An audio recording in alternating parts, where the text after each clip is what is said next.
আসসালামু আলাইকুম আপুরা, কেমন আছেন সবাই? আজকে আপনাদের সবার রাতের মেনু কী ছিল? আমার আজকে যদিও যে খিচুড়ি রান্না করার কোনো প্ল্যানই ছিল না, বাট কেউ একজন কুক করে বলতেছিল যে খিচুড়ি রান্না করো, যার জন্যই যে খিচুড়ি রান্না করতে হলো।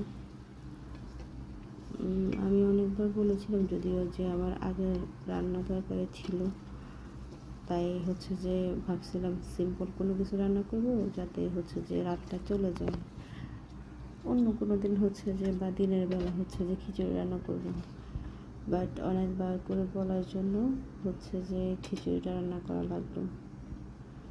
তো আমি খিচুড়ি রান্না করার জন্য আগের থেকে কিছুদিন আগে রান্না করা মাংস থেকে কিছু মাংস উঠিয়ে রাখছিলাম যাতে খিচুড়ি রান্না করতে পারি। আমার কাছে মনে হয় যে খিচুড়ি রান্নার সময় মাংস ঝোল বা মাংস কয়েক পিস যদি থাকে সাথে অ্যাড করা যায় তাইলে খিচুড়িটা অনেক মজার হয়।